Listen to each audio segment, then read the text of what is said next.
El cine de oro mexicano no solo fue sinónimo de triunfo y elegancia, sino también de intensas rivalidades entre actores cuyas diferencias trascendían la pantalla. Envidias, egos enfrentados y amores contrariados generaron enemistades irreconciliables, algunas alimentadas por rumores y otras por disputas reales que preocupaban a los productores. José Alfredo Jiménez y Javier Solís, dos gigantes de la música mexicana que se abrieron camino no solo entre los sets cinematográficos, sino también en palenques y cabarets, sorprendieron a muchos al forjar una gran amistad.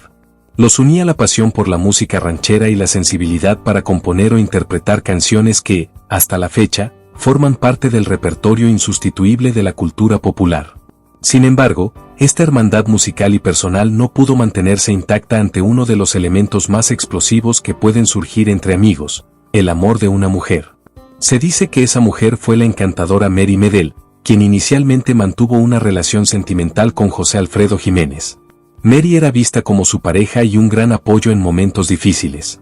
Los rumores de la época aseguraban que Javier Solís, cautivado por los encantos de la misma joven, no dudó en cortejarla, sin considerar que con ello se enfrentaría a su gran amigo. Fue un atrevimiento que provocó una verdadera ruptura entre estos dos colosos de la canción.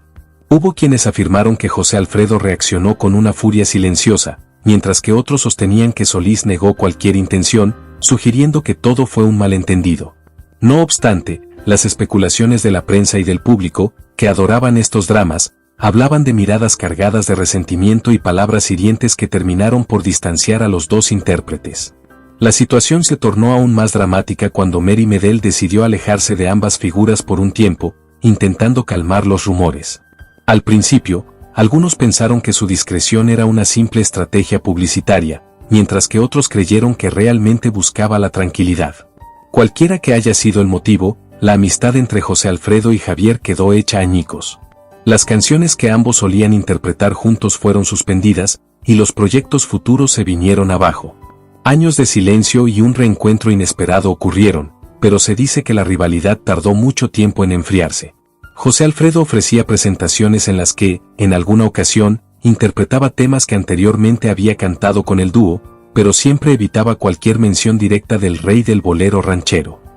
Solís, por su parte, se mostraba apenado en entrevistas, aunque nunca reveló la verdadera causa de su distanciamiento. La prensa no dejaba de lanzar preguntas incómodas, tratando de obtener declaraciones que confirmaran que, en efecto, todo se debía a una mujer. El reencuentro que tanto anhelaban sus seguidores se dio en circunstancias peculiares. Hay versiones que indican que coincidieron en un evento privado, casi por azar. Nadie lo sabía, nadie lo planeó, pero el destino los reunió en un salón de fiestas al que ambos habían sido invitados por separado. Al principio, el ambiente se cargó de tensión. Se afirma que los músicos dejaron de tocar en cuanto notaron que José Alfredo y Javier estaban cara a cara. Algunos invitados se alejaron por temor a un enfrentamiento. Pero, lejos de repetir los conflictos del pasado, los dos artistas se saludaron con cortesía, sorprendiendo a todos. Las malas lenguas aseguran que, si bien la conversación inicial fue fría, lograron cerrar ese capítulo con un gesto de cordialidad. Hay rumores, muy alimentados por la prensa de la época, que aseguran que terminaron cantando juntos, abrazados y con lágrimas de nostalgia. Nadie sabe con certeza qué se dijeron al oído, pero muchos afirman que alcanzaron una especie de tregua y se ofrecieron mutuamente perdón. A pesar de todo, ese acercamiento no logró revivir la antigua camaradería. De cualquier modo, el episodio marcó un paso importante para que, al menos, el rencor no siguiera creciendo. Así concluye la historia de lo que muchos han llamado la gran traición sentimental entre dos pilares del folclore nacional. Sara García y Dolores Carillo. Ambas compartieron varios sets de rodaje, pero fuera de cámara se decía que no se toleraban. Los rumores señalaban que Sara García no soportaba que Frus cobrara notoriedad en algunas producciones, ya que competían por un tipo similar de personajes, mujeres mayores, carismáticas o con cierto tono autoritario. Aunque el público no notaba directamente estas fricciones, se decía que Dolores Camarillo era tan espontánea que, incluso fuera del guión, provocaba carcajadas que le robaban protagonismo a Sara. Esto habría generado molestias en la abuelita de México, quien prefería mantener un control riguroso sobre los tiempos de grabación y la atención que recibía en pantalla. Se comentaba que, Cuando coincidían en alguna producción, los camarógrafos y directores eran instruidos para grabar con precaución y evitar que las intervenciones humorísticas de Dolores opacaran a Sara García. Nadie lo admitía de forma abierta, pero las diferencias generaban tensiones durante los rodajes. Incluso trascendió que Frus, quien también trabajaba como maquillista, tuvo que ceder en más de una ocasión sus funciones para no encontrarse directamente con Sara en el camerino y evitar así un conflicto que pudiera escalar a un escándalo. Entre las figuras femeninas de la época de oro, Blanca Estela Pavón y Miroslava Stern gozaban de un carisma que les aseguraba papeles protagónicos y el cariño del público. Pavón, recordada por su voz dulce y su participación en películas emblemáticas junto a Pedro Infante, se había ganado el corazón de la audiencia gracias a su imagen inocente y amable. Miroslava, por su parte, poseía una belleza singular, una elegancia innata y una delicadeza que se traducía en interpretaciones dramáticas llenas de intensidad. Aunque no existen registros concretos de enfrentamientos entre ellas, se decía que competían por los mismos roles y que los productores dudaban a quién elegir, ya que ambas eran muy queridas. Este constante tira y afloje por obtener los papeles principales se sumaba a la presión que la industria ejercía sobre las actrices para lucir impecables y destacar sobre las demás estrellas. El público, por su parte, se entretenía comentando cuál actriz era más hermosa o quien tenía mayor talento interpretativo. La prensa asociaba cualquier gesto o declaración de una hacia la otra como un posible agravio. La tragedia marcó a ambas. Miroslava falleció joven, en un hecho que conmocionó a la sociedad, ya que su muerte fue considerada un suicidio con tintes amorosos y emocionales. Blanca Estela Pavón también partió de este mundo de forma repentina al fallecer en un accidente aéreo. Así, aquella rivalidad que la industria y la prensa fomentaban se vio interrumpida por la tragedia. Quedó la leyenda de que estaban destinadas a competir hasta el último instante, aunque nunca manifestaron abiertamente enemistad o desdén. Sara García no fue la única actriz veterana que interpretaba papeles de abuela o de mujer mayor, ya fuera afable o autoritaria. Prudencia Grifel, también reconocida en la industria, competía por los mismos personajes. Ambas poseían talento y carisma escénico para cautivar al espectador con su imagen de señoras queridas, sabias consejeras y, al mismo tiempo, mujeres de carácter fuerte. Esa coincidencia en el tipo de personaje generaba tensión en las producciones y, por supuesto, alimentaba rumores. ¿Cuál de las dos era más convincente al interpretar a la abuelita? ¿Quién resultaba más entrañable para el público? Se menciona que Sara García miraba con desconfianza a Prudencia Grifel cuando se enteraba de que había sido elegida para proyectos similares. Algunas anécdotas indican que, en rodajes donde coincidían, cada una exigía su propio camerino y se rehusaba a compartir espacios. Siendo ambas igualmente experimentadas, ninguna quería ceder terreno. Esto traía de cabeza a los directores, quienes debían lidiar con actrices que conocían muy bien su valor en pantalla. Hablar de María Félix y Dolores del Río es referirse a dos íconos de la época de oro del cine mexicano, ambas con trayectorias impecables, bellezas imponentes e innegables cualidades histriónicas. El público, cautivado por sus películas, se deleitaba al compararlas. ¿Quién era más bella? ¿Quién poseía mayor talento dramático?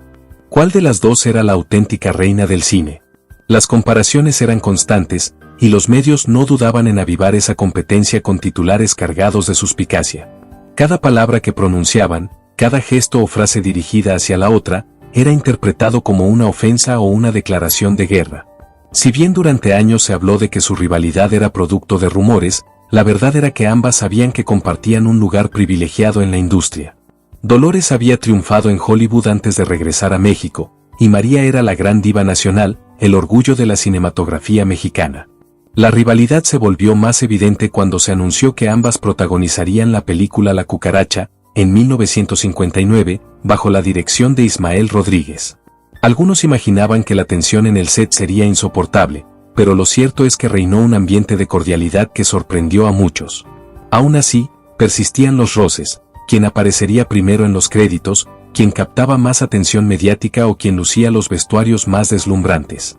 Aunque María Félix declaró en múltiples entrevistas que no sentía rivalidad hacia Dolores, hubo momentos muy reveladores que contaban otra versión. Se decía que, al coincidir en eventos o reuniones, evitaban dirigirse la palabra. A veces, María lanzaba frases que parecían auténticas pullas, Las joyas que yo uso no son joyitas, son verdaderas joyas. Las otras, no lo sé, una indirecta que, para la prensa, iba claramente dirigida a Dolores, quien también lucía joyas elegantes, aunque menos ostentosas. Dolores, por su parte, evitaba el enfrentamiento directo.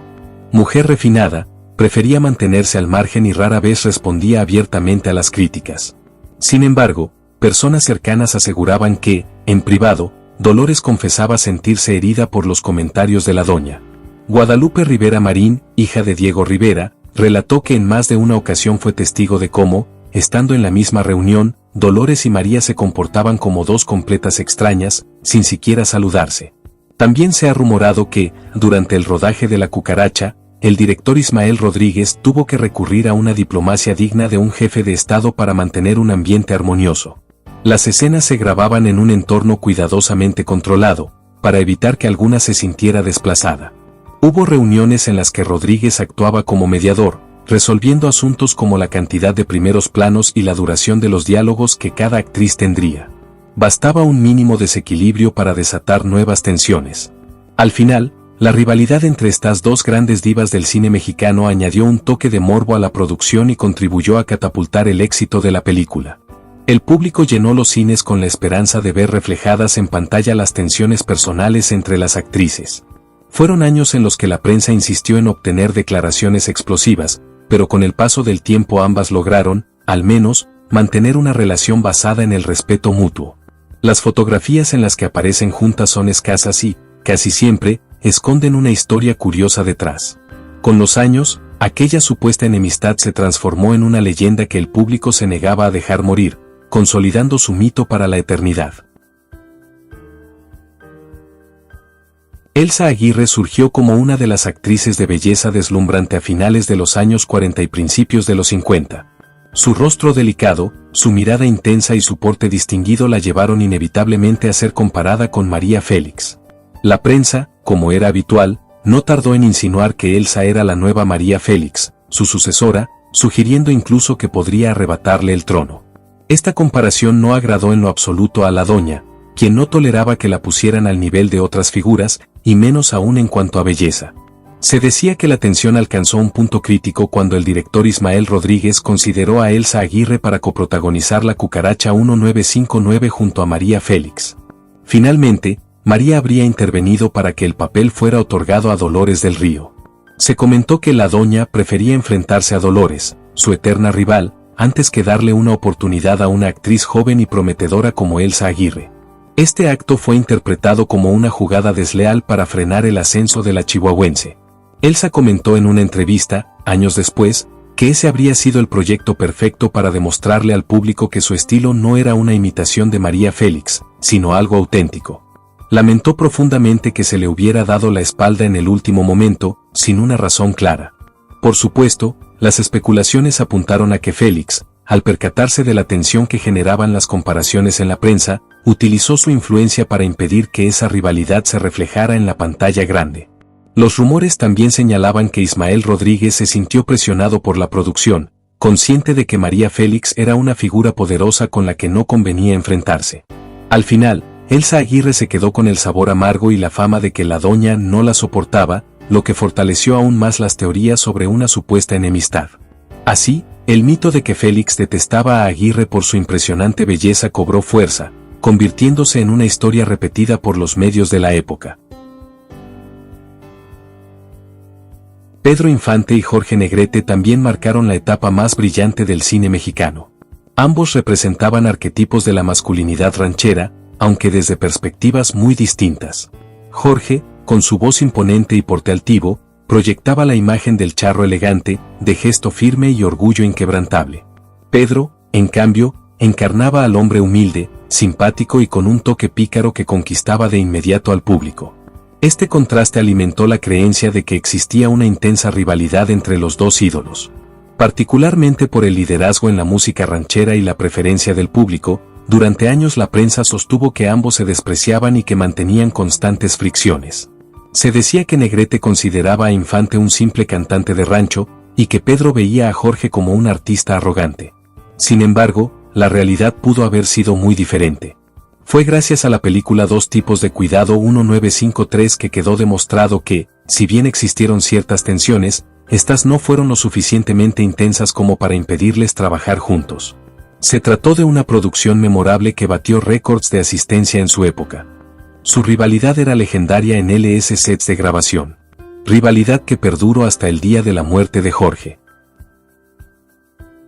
María Félix y Mario Moreno Cantinflas iniciaron una relación de cordialidad que sorprendía a la industria. Ella, la diva de belleza imponente, y él, el comediante de palabra ingeniosa, parecían tan opuestos que pocos creían que pudieran acercarse con naturalidad.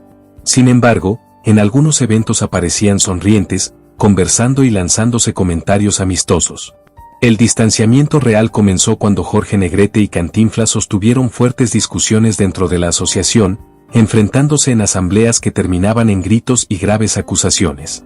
La boda de Jorge Negrete con María Félix selló la brecha. La doña decidió apoyar a su esposo en el conflicto que tenía con Cantinflas. Con ello, la relación entre ella y Mario Moreno se fue enfriando, haciéndose cada vez más evidentes las diferencias de pensamiento y personalidad. El punto de quiebre llegó con la muerte de Negrete.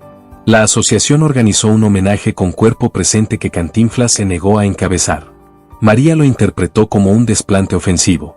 Sin embargo, cuando el féretro se trasladó al Panteón Jardín, Cantinflas apareció para subirse a la carroza fúnebre, gesto que la doña juzgó como hipócrita. Se dice que incluso le exigió que se bajara. A partir de ese momento, la enemistad quedó marcada para la posteridad. Años más tarde, en 1965, se planeó una sesión fotográfica histórica que reuniría a tres grandes, Dolores del Río, María Félix y Cantinflas, para la revista Life. El periodista Rafael Delgado Lozano tuvo la tarea titánica de convencerlos de posar juntos. Dolores fungió como mediadora y, al final, logró unirlos en un mismo lugar. No obstante, el ambiente era tenso, la doña y Cantinflas apenas se miraban. Se colocó a Dolores en medio para suavizar la frialdad entre los otros dos. Aún así, en algunas imágenes se observa a María y Mario hombro con hombro, como si no existiera hostilidad. Pero muchos que estuvieron presentes aquel día señalaron que apenas terminaba una toma, cada uno volvía a su rincón. Esa fue la última vez que se les vio tan próximos. Poco después, ambos evitaron coincidir en cualquier otro evento público. Mario Moreno Cantinflas y Germán Valdés Tintán fueron dos de los comediantes más célebres y aclamados de la época dorada del cine mexicano. Su estilo humorístico, sin embargo, era radicalmente diferente. Cantinflas basaba su comicidad en el lenguaje, en los enredos verbales y en la crítica social disfrazada de ingenuidad.